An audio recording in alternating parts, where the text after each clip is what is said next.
السلام علیکم ورحمۃ اللہ وبرکاتہ۔ آج کے اس بلاگ میں آپ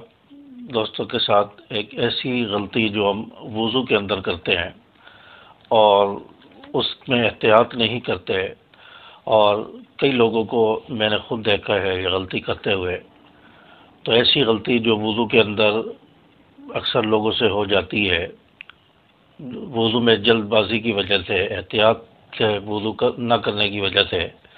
وضو کا صحیح اہتمام نہ کرنے کی وجہ سے یہ غلطی ہو جاتی ہے۔ تو اس غلطی کرنے والوں کے لیے رسول اللہ صلی اللہ علیہ وسلم نے جہنم کی ہلاکت کا ذکر فرمایا ہے۔ تو ایسی بڑی غلطی ہے، اور وہ یہ ہے کہ یہاں پر میں رسول اللہ صلی اللہ علیہ وسلم کی حدیث مبارکہ کے الفاظ آپ کے ساتھ شیئر کروں گا۔ یہ بخاری شریف کی حدیث ہے کہ رسول اللہ صلی اللہ علیہ وسلم فرمایا، ایڑیوں کے خشک رہ جانے والوں پر جہنم کی ہلاکت ہے۔ یعنی جن لوگوں کی ایڑیاں، یعنی پاؤں کا پچھلا حصہ، ایڑی کا جو حصہ ہے پیچھے کا حصہ، جن لوگوں کا یہ خشک رہ جاتا ہے، رسول اللہ صلی اللہ علیہ وسلم نے ارشاد فرمایا ان لوگوں کے لیے جہنم کی ہلاکت ہے۔ اس حدیث مبارکہ کا آگے خلاصہ ذکر فرمایا کہ جو لوگ وضو میں پانی پہنچانے کا اہتمام نہیں کرتے، جلدی جلدی وضو کر کے نماز کے لیے دوڑتے ہیں، کسی عضو کے خشک رہ جانے سے وضو صحیح نہیں ہوتا۔ جب وضو صحیح نہیں ہوتا تو نماز صحیح نہیں ہوگی، جب نماز صحیح نہیں ہوگی تو جہنم کی وعید اور اس کا مستحق ہو جائے گا۔ تو جلد بازی میں بعض دفعہ وضو کرتے ہیں، یا ابھی سردیوں کا موسم چل رہا ہے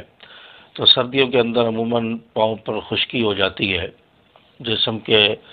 اور وضو کے اعضاء پر خشکی ہوتی ہے، جس کی وجہ سے پانی صحیح طرح نہیں پہنچتا۔ تو ایسے موقع پر فقہا فرماتے ہیں کہ اعضاء کو پانی جب اعضاء پر ڈالا جائے، اعضاء پر پانی پہنچایا جائے تو اس کو ہاتھ کے ساتھ مل لینا چاہیے تاکہ پانی صحیح طرح جسم پر لگ جائے، خشک جگہ پر بھی پانی پہنچ جائے۔ تو ہم جلد بازی میں بعض دفعہ وضو کرتے ہیں، جس کی وجہ سے اکثر لوگوں کو میں نے دیکھا ہے کہ ان کی ایڑیاں خشک رہ جاتی ہیں۔ کل بھی میں اپنی مسجد میں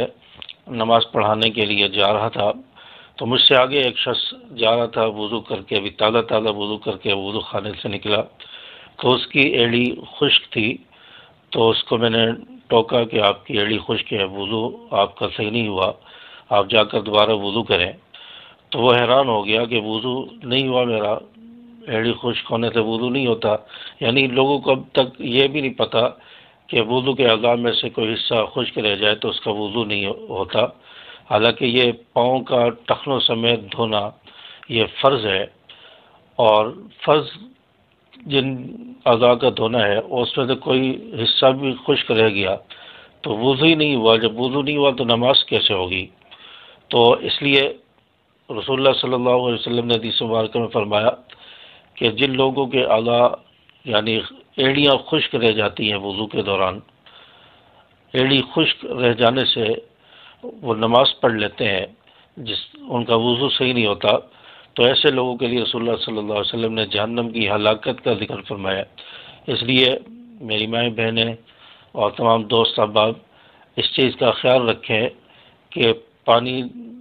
جو ہے وضو کے اعضاء پر صحیح طرح پہنچ جائے، اس کو مل لیا کریں تاکہ ہماری ایڑیاں اور وضو کے دیگر اعضاء وہ خشک نہ رہیں، ورنہ پھر